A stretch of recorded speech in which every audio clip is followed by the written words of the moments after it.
안녕하세요. 저는 올해 40대 중반이 된 여자입니다. 몇 년 전 저희 남편이 저 몰래 해왔던 일들이 다 들통이 나서 제가 크게 충격받았던 일이 있었어요. 그 일이 있고 나서부터는 저는 남편을 더 믿게 되었고 의지하게 되었습니다. 저는 어렸을 적부터 아버지와 남동생, 그리고 저 셋이서 함께 살았어요. 원래는 어머니까지 해서 4명이서 살았지만 한 사건 이후로 어머니가 집을 나가셨거든요. 아버지는 경찰관이셨는데 용의자를 체포하다가 교통사고가 났고 그 이후로 지적장애인이 되시고 말았죠. 저희 집을 먹여 살리시던 아버지가 하루아침에 유치원생 수준의 지능을 가져버렸으니 어머니는 아버지를 책임질 자신이 없으셨고 결국 저희 몰래 야반도주를 하셨습니다. 처음엔 어머니가 집을 나가서 며칠 동안 들어오지 않은 적이 자주 있었기에 분명히 다시 돌아오실 줄 알았어요. 그런데 저희의 예상과 다르게 어머니는 몇 달이 지나도 돌아오지 않으셨고 결국 저와 남동생 그리고 지적장애인 아버지까지 이렇게 셋이서 살게 되었습니다.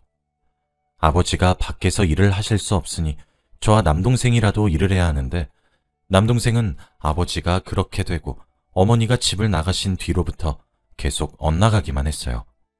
저는 성인이었고 남동생은 고등학생이었는데 질이 좋지 않은 애들이랑 어울려 다니고 저는 학교에 자주 불려가서 사과도 드리기도 했고 동생이 강제 전학을 가야 하는 상황이면 저희 집도 이사를 해야 하기 때문에 아주 힘들었습니다.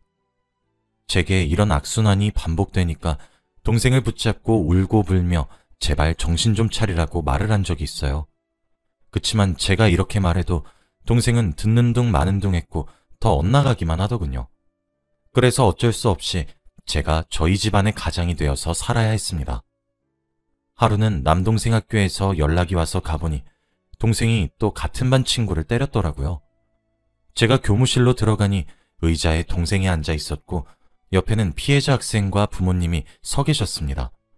그런데 딱 봐도 피해자 부모님은 화가 잔뜩 난 얼굴로 동생을 치면서 부모님 어디 있어? 당장 부모님 데려와 라고 하고 있더라고요. 저는 마음을 다잡은 채로 교무실로 들어가서 인사를 드렸습니다. 그런데 저를 보시고는 어쭈? 부모 없어? 역시 이러니까 가정교육 못 받은 애들이랑 상종을 하면 안 된다니까? 우리 귀한 아들 얼굴 어떡할 거야? 라고 하는 겁니다. 저는 아무 말 없이 죄송합니다. 정말 죄송합니다. 제가 동생 교육 잘 시킬게요. 라고 했고 동생은 사과하는 저를 보고 누나가 왜 사과해? 사과받아야 할 사람은 나라고! 하더라고요. 저는 동생의 그런 모습이 피해자 부모님의 화를 더 불러일으킬까봐 너 뭐 하는 거야? 지금 당장 무릎 꿇고 사과드려도 모자랄 판에! 라고 하며 더 화를 냈어요. 그러니 동생은 아이씨 거리며 화를 못 참았습니다. 결국 합의를 해주셔서 강제 전학까지는 아니었고 징계 정도로 끝났어요. 동생과 집을 가는 동안 저희는 한마디를 하지 않았어요. 그런데 동생이 누나 라고 하며 말을 먼저 꺼내더라고요. 누나, 진짜 걔가 나한테 사과했어야 했던 일이었어. 무슨 말이야? 걔가 나한테 뭐라고 했는 줄 알아? 무슨 말? 우리 아빠 경찰 때 같이 일하던 후배가 걔네 아빠래. 그런데 우리 아빠 장애인 되고 경찰 그만두니까 걔네 아빠가 승진했다고 나한테 고맙다고 하더라? 그러면서 우리 집안 욕을 엄청나게 하는데 내가 그걸 듣고만 있어? 동생이 한 말은 정말 충격적이었어요. 지금 생각해보니 제가 허리 굽혀 사과하고 있을 때 피해자가 계속 웃고 있었는데 아마 그 사람의 눈에는 저희가 가소로워 보였겠죠. 저희는 집에 가는 내내 아무 말 없이 서로 생각에 잠겼고 그렇게 집으로 돌아와서도 각자 방으로 들어간 뒤 대화를 하지 않았습니다. 아버지는 유치원생 수준의 지적장애인이라 대소변을 가리시지도 못하고 밥도 혼자 못 드세요. 그래서 저희가 늘 옆에서 기저귀도 갈아드려야 하고 식사 시간이 되면 밥을 차려서 떠먹여 드려야 합니다. 그런데 동생은 밖에서 방황하기만 하니 절대 아버지의 수발을 들 생각이 없었고 항상 아버지를 간병하는 건 늘 제 몫이었죠. 그런데 동생은 고등학생까지 방황을 할 줄 알았는데 성인이 되고 나서도 별로 달라진 건 없었습니다. 밖에서 뭐라고 다니는지 매일같이 집에서 나갔고 집으로 들어오면 늘 저녁이었어요. 저는 직장을 다니고 있었는데 제가 일을 할 동안 아버지를 돌봐줄 사람이 없으니 간병인을 고용할까도 싶었지만 돈이 너무 부족했고 어쩔 수 없이 제가 매일 점심시간 때마다 집에 가서 아버지를 간병하고 밥을 먹인 다음 저는 다시 회사로 가야 했어요. 이런 하루가 매일같이 반복되니까 삶에 낙이 없었고 저는 평생 결혼을 못할 줄 알았습니다. 그런데 저에게도 인연이라는 게 있는 건지 남자친구가 생겼어요. 연애는 사치라고 생각했던 제가 한 남자를 만나고 생각이 바뀌게 되었는데 바로 저희 직장 상사입니다. 우연히 같은 프로젝트라면서 이야기할 상황도 많아져 서로에 대해 많이 알게 됐는데 그게 저희의 시작이었어요. 저보다 2살 많은 오빠였지만 많이 듬직하고 다정했습니다. 저와 오빠는 연애라면서 오빠는 자신의 가정사를 많이 이야기했지만 저는 별로 좋지 않은 내용이기에 꽁꽁 숨겼어요. 그저 아버지와 남동생과 같이 산다고만 말할 뿐 자세한 이야기를 하지 않았습니다. 그런데 제가 점심시간 때마다 집에 들렀다 오고 주말에도 아버지 간병 때문에 같이 오래 못 있으니 오빠도 조금 눈치를 챈 것 같더군요. 사귄 지 2년째 되던 날 저에게 프로포즈를 하는데 수진아, 나는 네가 어떤 상황에 놓여져 있든 상관없어. 나랑 같이 그 아픔 헤쳐나가자 라고 하는 겁니다. 그때까지는 오빠가 저희 집안일을 아는 줄 몰랐는데 듣고 많이 놀랐죠. 저는 그날 오빠에게 처음부터 끝까지 저희의 집안 사정을 다 이야기해 주었어요. 오빠도 분명 놀랐을 텐데 놀란 내색 하나 없이 이야기를 잘 들어주고 위로도 해주길래 이 사람과는 분명 결혼해서 행복하게 잘 살 거라고 생각했죠. 그렇게 저와 오빠는 결혼을 결심했는데 오빠네 부모님이 반대가 심했어요. 당연히 제 집안을 들먹이면서 가정교육을 운운하셨죠. 어릴 적부터 이런 말은 많이 들어서 이제 상처도 받지 않았습니다. 그래도 오빠가 꼭 결혼할 거라고 강하게 말해서 오빠네 부모님도 어쩔 수 없이 결혼을 승낙해 주신 것 같아요. 아무튼 저와 오빠는 결혼식을 올렸고 진정한 부부가 되었습니다. 저는 결혼을 해서도 아버지의 수발을 들어야 했기에 집에서 멀리 떨어질 수 없었어요. 그치만 오빠는 제 친정집에서 최대한 멀리 떨어진 곳으로 이사를 가고 싶어 할 줄 알았기에 제 욕심 때문에 오빠에게 친정과 가까운 곳으로 신혼집을 구하자고 부탁할 수 없었습니다. 그런데 오빠가 먼저 저에게 친정과 가까운 곳에서 집을 구하자고 말을 하는 겁니다. 저는 괜찮다고 했지만 오빠는 자기가 더 마음 쓰인다면서 그러자고 했고 저는 너무 고맙다고 했죠. 그런데 이 소식을 듣고 시댁 사람들이 가만히 있을 리가 있나요? 당연히 구박을 엄청나게 하셨죠. 자기 귀한 아들 간병인 만들 셈이냐고 하면서 온갖 욕을 다 퍼부었습니다. 제가 아무리 오빠가 그렇게 하자고 먼저 제안했다고 말씀드려도 제 말을 들으실 리 절대 없죠. 네가 어떻게 꼬셨길래 우리 착한 아들이 넘어가? 그 노인네 얼른 요양원에 보내! 라고 하시며 더 비꼬아서 말씀하셨습니다. 오빠는 그럴 때마다 우리 엄마 아빠 이야기 무시하고 그냥 같이 살자 라고 했고 오빠 말을 따르기로 했습니다. 그렇게 저희는 본가와 가까운 거리로 신혼집을 구했어요. 저는 정말 행복한 신혼생활을 즐겼고 저는 틈틈이 본가에 가서 아버지의 수발을 들었습니다. 그런데 제가 갑자기 임신을 하고 말았어요. 신혼생활한 지 얼마 되지 않았을 때 알게 된 사실입니다. 저는 너무 기쁘기도 했지만 한편으로는 제가 만삭이 되고 산후조리를 할 때 아버지를 돌볼 사람이 없다는 게 조금 마음에 쓰이더라고요. 그런데 저희 남편은 너무 기쁘다며 하루 종일 동네방네 자랑하고 다녔고 저와 사이가 좋지 않던 시댁 사람들도 먼저 저에게 연락이 와서 손주 얼른 보고 싶다고 하시는 겁니다. 저는 그래도 좋은 게 좋은 거라고 임신을 즐기기로 했고 남편도 저에게 잘해주었습니다. 확실히 임신을 하니까 제 몸도 가누기 힘들어서인지 아버지에게 가기가 힘들어서 요양원이나 간병인도 생각해봤는데 얼마 벌지도 못하는 제가 아버지에게 그런 돈을 쓰는 걸 알면 남편이 별로 좋아하지 않을까봐 걱정이 되었죠. 그래서 제가 식은땀을 흘려가면서 임신한 상태로 아버지의 수발도 들고 본가 청소도 하고 그랬네요. 당연히 남편에게는 비밀로 하고 본가로 갔죠. 남편이 알면 분명히 안정을 취해야 한다고 잔소리할 게 뻔했거든요. 아무튼 저는 임신을 하면서도 아버지의 간병 일을 했습니다. 남동생은 이제 나이가 많이 들었는데도 연락 한 통 먼저 하는 일이 없었고 도대체 뭐라고 사는지 잘 모르겠더라고요. 제가 본가에 가면 가끔씩 마주치는데 제가 무슨 말을 해도 늘 단답형이었습니다. 임신을 한 상태로 아버지의 수발도 들고 집안 청소도 하고 있는데 동생은 별로 마음에 쓰이지 않았나 봐요. 그래도 이런 상황에서도 제 옆에 있어주는 다정한 남편이 있으니 그것만으로도 행복했습니다. 그런데 이 행복은 별로 오래가지 않았답니다. 남편이 조금씩 바뀌기 시작했거든요. 저만 바라보고 저만 위해줄 줄 알았던 남편이 최근 들어서 다른 데 관심을 쓰는 것 같았습니다.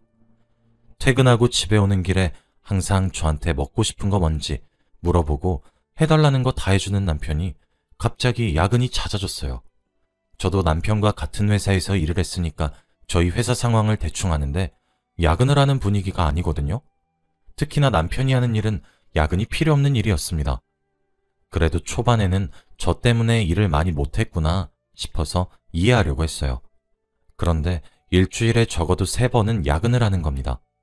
5번 출근하는데 3번 야근하면 의심할 만하지 않나요?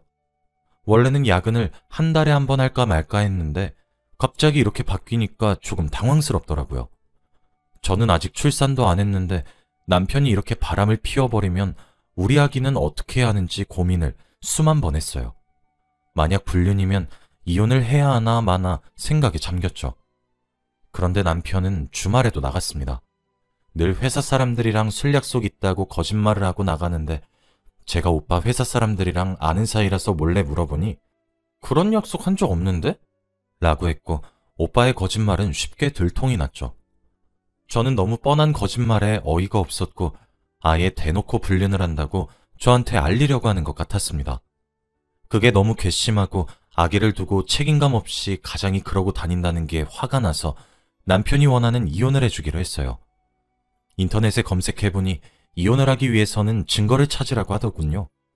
저는 우선 남편이 자는 동안 몰래 휴대폰을 열어보았는데 아무것도 나오는 게 없었습니다. 제가 아는 직장 동료들이었고 공적인 이야기만 나눌 뿐더러 갤러리에도 특정한 사진이 없었죠. 저는 이 사람이 다른 곳에 숨겼거나 휴대폰이 하나 더 있나 싶어서 옷에도 뒤지고 서랍에도 다 뒤졌지만 나오는 게 없었어요. 저는 다음 날부터 남편을 미행하기로 했습니다. 회사 퇴근 시간에 맞춰서 건물 앞에 숨어 있는데 야근을 한다던 남편은 역시나 야근을 하지 않았고 마치고 바로 마트로 가는 겁니다. 혹시 자기가 만나는 여자 집에 가서 맛있는 음식을 해먹기 위해 장을 보는 건 아닐까 의심을 했습니다. 그래서 저는 그 집까지 따라가서 그 여자와 놀고 있을 때 침입하려고 했죠. 남편이 장을 잔뜩 보고 마트에 나와서 한 10분 정도 걸어서 한 집으로 들어가더라고요. 그런데 그곳은 바로 저희 집이었습니다. 저는 너무 놀라서 벙쪄 있었고 차마 들어가지 못하겠더라고요.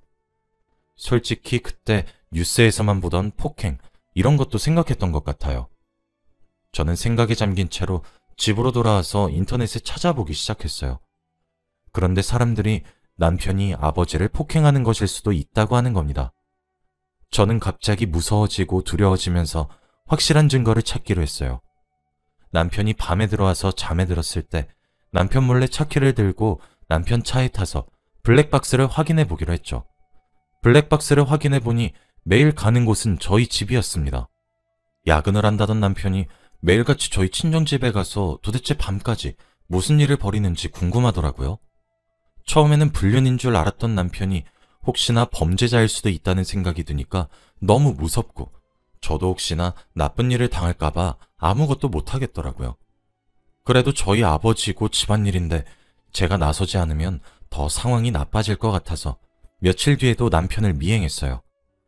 남편은 역시 마트에서 장을 보고 저희 집으로 갔고 저는 저희 집에서 남편이 도저히 무슨 일을 벌이고 있을지 모르기에 경찰관들을 불렀고 경찰관들이 도착하고 나서 같이 문을 쾅 열었어요.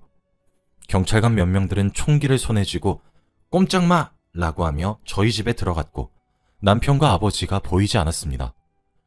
저는 순간 너무 무서워지면서 이방 저방 다 수색하는데 바로 아버지 방에 있더라고요.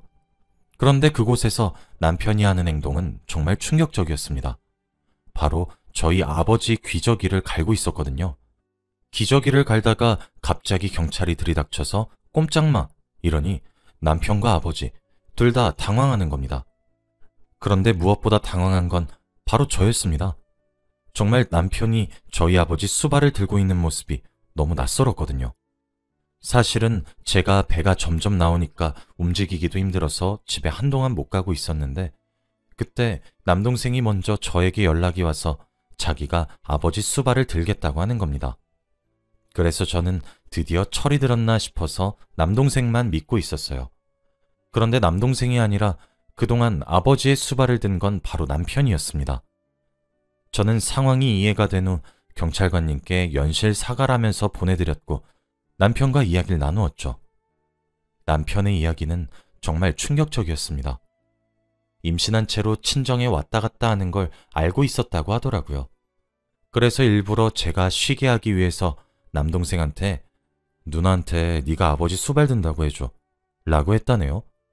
여전히 남동생은 밖으로 방황하고 있고 그동안 남동생이 아버지의 간병을 했던 게 아니라 바로 저희 남편이 간병을 하고 있었습니다. 저는 너무 감동적이라 눈물이 흐르고 말았어요. 남편이 매일같이 거짓말을 하길래 불륜이나 범죄를 저지르고 있는 줄 알았는데 의심한 게 너무 미안하더라고요. 그리고 저번에는 휴가까지 내서 아버지를 병원에서 치료받게 해주었다고 합니다.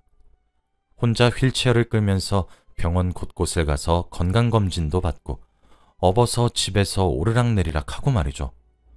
정말 이런 남편 어디 없는 것 같아요. 저는 듣는 내내 남편에게 너무 고마웠어요. 남편은 다 저를 위해서 그런 거라면서 고마워하지 말라고 했지만 저는 눈물이 멈추지 않더라고요.